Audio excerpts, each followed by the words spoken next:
नमस्कार दोस्तों, PU the Oxford office के यूट्यूब चैनल पे आप सभी का स्वागत है। जैसा कि आप लोग जानते हैं, एडमिशन की प्रक्रिया चल रही है और उसी के संदर्भ में कल 28 तारीख को बीबीए की काउंसलिंग हुई। तो आज कुछ न्यूज़ आया है बीबीए से रिलेटेड, एलएलबी का एंट्रेंस से रिलेटेड और ई कंटेंट से रिलेटेड। जैसे पटना वुमेंस कॉलेज है जो ई कंटेंट अपने वेबसाइट पर अपलोड कर दिया है, और मगध महिला कॉलेज में एक नई हॉस्टल बनी है, उससे रिलेटेड भी एक न्यूज़ आया है। और जो हमारी सिलेबस की सीरीज़ चल रही है, तो इसमें बीबीए के 3 सब्जेक्ट हिस्ट्री, ज्योग्राफी और पॉलिटिकल साइंस, ये तीनों का अपलोड कर दिया गया है सिलेबस वीडियो को फॉर्मेट में और टेलीग्राम चैनल पे पीडीएफ फॉर्मेट में। और आगे कुछ दिनों के अंदर एक एक करके हम लोग बीबीए, बीसीए, बीएमसी और बीएससी, बीकॉम, ये सारे का सिलेबस है जो अपलोड कर देंगे एक एक करके। अभी इस वीडियो के बाद 2-3 घंटे के बाद बीए इंग्लिश ऑनर्स का है जो सिलेबस बीए पार्ट 1 का अपलोड कर दिया जाएगा। और जो भी ये पेपर कट और सिलेबस जो होता है वो हम लोग अपने इस टेलीग्राम चैनल जो है @PU द ऑक्सफोर्ड ऑफिस, आप जाकर वहाँ पे लिखिएगा टेलीग्राम पे, तो आपको हमारे चैनल पे सीधे पहुँच जाइएगा। अगर आपको कोई पर्सनल क्यूरी लगे तो आप ये दोनों व्हाट्सएप नंबर है, इस पर आप मैसेज कर सकते हैं। आपको जवाब आने में थोड़ा वक्त लग सकता है, लेकिन आपको जवाब दे दिया जाएगा। आप हमें इंस्टाग्राम और फेसबुक पे भी फॉलो कर सकते हैं। तो चलिए देखते हैं, अब न्यूज़ की ओर चलते हैं। देखिए, सबसे पहले है जो मोस्ट इम्पॉर्टेंट न्यूज़ है जो ये बीबीए से रिलेटेड है। देखिए, बीबीए में 250 छात्रों को बुलाया गया, 145 ने लिया नामांकन। तो कल जो 28 तारीख को काउंसलिंग हो गया उसमें 250 स्टूडेंट को बुलाया गया था, लेकिन उसमें सिर्फ 145 ने ही एडमिशन लिया। और कौन से कॉलेज में कितने एडमिशन हुए बीबीए में, ये सारे का अभी आपका ब्यौरा इसमें दिया हुआ है। और पीजी से रिलेटेड भी कुछ न्यूज़ है जो मैं स्टार्टिंग में बताना भूल गया, यहाँ पे पीजी से भी रिलेटेड न्यूज़ है एक। तो चलिए देखते हैं इसको। पटना विश्वविद्यालय नामांकन की कवायद तेज है। सोमवार को बीबीए में नामांकन के लिए centralised counselling Wheeler Senate Hall में आयोजित हुई। मगध महिला कॉलेज, पटना कॉलेज, वाणिज्य महाविद्यालय में, बीएन कॉलेज में बीबीए के लिए 240 सीटें पर काउंसलिंग के लिए 250 छात्राओं को बुलाया गया था, लेकिन इसमें महज 145 छात्र छात्राएँ ही पहुँचे। पटना विश्वविद्यालय के छात्र कल्याण संकाय प्रोफेसर NK झा ने बताया कि 250 अभ्यर्थी को बुलाया गया था। इसमें मगध महिला में 45, पटना कॉलेज में 46, वाणिज्य महाविद्यालय में 35 और बीएन कॉलेज में 19। ये ध्यान से देखिएगा। एमएमसी में 45 स्टूडेंट ने एडमिशन लिया, पटना कॉलेज में 46, वाणिज्य महाविद्यालय में 35 और बीएन कॉलेज में 19 छात्रों ने अपना काउंसलिंग करवाया और नामांकन भी ले लिया। अब बची सीटों पर जनवरी के प्रथम सप्ताह में नामांकन प्रक्रिया आरंभ होगी। इससे पहले स्नातक पार्ट 1 की बची हुई सीटों पर नामांकन होगा। कहने का मतलब जो हमारा बीए, बीएससी और बीकॉम है उसका है जो नामांकन होगा। उसके बाद फिर बची हुई सीटों पर नामांकन होगा। इसके बाद व्यावसायिक कोर्सों का खाली सीटों पर नामांकन होगा। उसके बाद जो सेल्फ फाइनेंस के जो कोर्सेज हैं, बीबीए, बीसी और बीएमसी, बीएससी बायोटेक्नोलॉजी, उसके बाद बीए इन फंक्शनल इंग्लिश, ये सब जो सब्जेक्ट हैं सेल्फ फाइनेंस के, उन सब का है जो उसके बाद काउंसलिंग होगा बीए, बीएससी, बीकॉम के बाद। लेकिन ये जल्द ही जल्द करवा दिया जाएगा। तो ये रिलेटेड हमारा था ये यूजी कोर्सेज से। अब यहाँ पे एक पीजी के बारे में भी दिया गया है। 5 के बाद होगी पीजी की नामांकन प्रक्रिया। पटना विश्वविद्यालय में पीजी नामांकन की कवायद भी तेज है। इसके लिए स्नातक में पेंडिंग परिणाम क्लियर किया जा रहा है। बताया जाता है कि पार्ट 2 के कुछ छात्र छात्राओं का परिणाम पेंडिंग रहने के कारण अब 5 जनवरी के बाद नामांकन होगा। देखिए, पार्ट 2 आप सोच रहे होंगे, पार्ट 2 तो ये पार्ट 3 का इनका रिजल्ट हो चुका है, लेकिन पार्ट 2 में किसी एक सब्जेक्ट में क्रॉस लगा होगा और पार्ट 2 का अभी तक रिजल्ट नहीं आया, तो इनका पूरा रिजल्ट अभी बना नहीं है। तो वैसे स्टूडेंट के लिए ये रोक कर रखा गया है। और 5 जनवरी के बाद है जो नामांकन प्रक्रिया होगा पीजी में नामांकन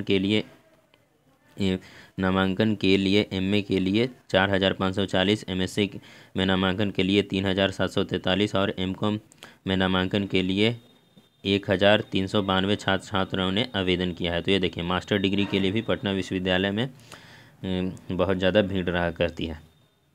तो ये हो गया यूजी और पीजी से जो बीबीए से रिलेटेड था और जो भी एडमिशन से रिलेटेड न्यूज़ था। उसके बाद फिर आगे चलते हैं, हम लोग ई कंटेंट के बारे में बात करते हैं। पटना वुमेंस कॉलेज ने जारी किया ई कंटेंट। जो ऐसे कि बहुत सारे स्टूडेंट हैं जो पूछ रहे थे, पढ़ाई में उनको दिक्कत हो रही थी, उनको कुछ पता नहीं था।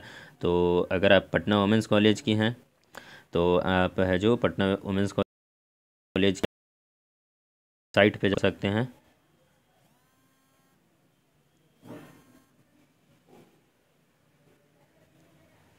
एक मिनट, देखिए, पटना वुमेंस कॉलेज में छात्राओं के लिए ई कंटेंट जारी कर दिया गया है। कॉलेज में मिलने वाले नोट्स की जगह ई कंटेंट ने ले ली है। तो जैसे कि आप लोग को कॉलेज में नोट्स प्रोवाइड कराया जाता है और वो ऑफलाइन जब क्लास स्टार्ट होगा तब भी आपको है जो नोट्स प्रोवाइड कराया जाएगा, लेकिन अभी है जो कॉलेज अभी तो आप जा नहीं सकते हैं 4 तारीख तक। 4 के बाद है जो यूनिवर्सिटी जो डिसीजन लेगा उसके अनुसार पूरा जो भी यूनिवर्सिटी के अंदर कॉलेज आता है वो सब खुलेंगे। वैसे पटना वुमेंस कॉलेज है जो सारा डिसीजन लगभग में अपना खुद ही लेता है, लेकिन फिर भी वो ई कंटेंट है जो अपलोड कर दिया है ताकि जो भी बच्चे पढ़ नहीं पा रहे हैं घर पे हैं तो वो पढ़ सकें। कॉलेज में ऑनलाइन पढ़ाई तो हो ही रही है, इसके साथ ही अब ई कंटेंट से पढ़ाई में और सहायता मिल जाएगी। कॉलेज के प्राचार्य डॉक्टर सिस्टर मारिया रश्मि ने बताया कि प्रत्येक विषय के ई कंटेंट के लिए कॉलेज की वेबसाइट से छात्राएं डाउनलोड कर सकती हैं। छात्राएं ईमेल आईडी पर इस संबंध में अपना सवाल पूछ सकती हैं, साथ ही अपने विषय के शिक्षक से संपर्क कर सकती हैं। दूसरी तरफ कॉलेज में एक बार फिर परीक्षा में फॉर्म भरने की तिथि बढ़ा दिया गया है। फॉर्म 15 अप्रैल से भरे जाएंगे। उसके बाद एक और न्यूज़ है कि स्टूडेंट क्रेडिट कार्ड जो हम किसी को मतलब हर एक स्टूडेंट जो 12th पास करता है तो उसको ये बिहार सरकार द्वारा एक योजना का फ़ायदा मिलता है कि आप स्टूडेंट क्रेडिट कार्ड के तहत लोन सकते हैं मैक्सिमम 4 लाख तक का। तो उसमें आप है जो अप्लाई करना चाहते हैं तो उसके लिए ये न्यूज़ है। पटना वुमेंस कॉलेज की छात्राएं को स्टूडेंट क्रेडिट कार्ड लोन के कॉलम को क्लेम करने के लिए 31 दिसंबर तक DRC ऑफिस में अपना UTR नंबर को कंफर्म कर कॉलेज को इसकी सूचना देनी होगी। इनमें 2018 से 2020 की छात्राएं शामिल हैं जिन्होंने स्टूडेंट क्रेडिट कार्ड के लिए अप्लाई किया था। और एक और न्यूज़ है, बीएड में शिक्षक की नौकरी के लिए 30 तक होगी हार्ड कॉपी। तो ये टीचर की नियुक्तियां हो रही हैं पटना वुमेंस कॉलेज में। तो जिन्होंने कुछ सीट है जो खाली है, जैसे BA इंग्लिश में एक सीट खाली है और भी जो ही सब्जेक्ट है उसमें 1-2 सीट खाली है और उसका जो सैलरी है जो 40,000 है जो दिया जाएगा। तो अगर आप ऐसे तो इसमें सारे स्टूडेंट ही होंगे, लेकिन अगर कोई आपके फैमिली में ऐसा है जो बीएड कर लिया है ये सारे सब्जेक्ट में, आप इसको पढ़ लीजिए, तो आप है जो उनको बोलिए कि पटना वुमेंस कॉलेज में फॉर्म भरें, क्योंकि पटना वुमेंस कॉलेज का जॉब एक प्रेस्टिजियस जॉब माना जाता है। वैसे ये जॉब है जो कॉन्ट्रैक्ट बेसिस पे होगा। तो दूसरा जो न्यूज़ हो गया। और तीसरा है जो ये ज़्यादा कुछ बड़ा न्यूज़ नहीं है, आपको बस इसमें पिक्चर दिख रहा होगा। ये नया हॉस्टल बना है पटना मगध महिला कॉलेज में, ये नया हॉस्टल का निर्माण हुआ है और उसी से रिलेटेड ये है। थोड़ा सा लिखा हुआ, मगध महिला कॉलेज में छात्राओं को रहने के लिए परिसर में बन रहे छात्रावास का निर्माण कार्य अब पूरा होने वाला है। जल्द इसके शुभारंभ की उम्मीद है। और ये है मे भी जो इस बार जो स्टूडेंट ने एडमिशन लिया है तो उसके लिए ये चांसेस है कि ये लॉट हो, लेकिन जैसा पिक्चर में दिखाया जा रहा है उस हिसाब से तो लग नहीं रहा है कि ये लॉट होगा। अब एक लास्ट न्यूज़ है जो कि हमारा LLB से रिलेटेड है। जनवरी में आएगी LLB की मेरिट लिस्ट। तो बहुत सारे बच्चे हैं जो लगभग 1-2 सप्ताह पहले LLB का एग्ज़ाम दिए थे और वो पूछ रहे थे कि LLB का कब रिजल्ट आएगा। तो ये देखिए पटना यूनिवर्सिटी ने साफ़ किया है कि कब आएगा। पटना विश्वविद्यालय में जनवरी में कॉलेज खुलते ही एक बार फिर नामांकन प्रक्रिया शुरू हो गई। जनवरी प्रथम सप्ताह तक LLB की मेरिट लिस्ट जारी कर दी जाएगी। वहीं दूसरे वीक तक PG की मेरिट लिस्ट जारी हो जाएगी। तो PG की मेरिट लिस्ट भी जो है जो 5 तारीख के बाद जो एडमिशन हो 5 तारीख के बाद जो फॉर्म अप्लाई करेंगे उसका है जो दूसरे सप्ताह तक के अंत तक उसका भी मेरिट लिस्ट जारी कर दिया जाएगा।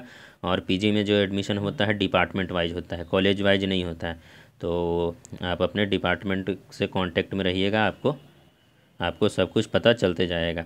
तो ये हो गया आज का न्यूज़। और हम इसके बाद है जो जस्ट 2-3 घंटे के बाद हम अपलोड करेंगे पटना यूनिवर्सिटी का BA इंग्लिश का सिलेबस, और फिर एक एक करके BSc और BCom का भी है जो हर एक सब्जेक्ट का और वोकेशनल कोर्स का भी अपलोड कर दिया जाएगा। तो वीडियो अगर आपको पसंद आई हो तो लाइक कीजिए, शेयर कीजिए और सब्सक्राइब तो ज़रूर कीजिए, क्योंकि इससे हमें मोटिवेशन मिलती है। So thank you and have a nice day.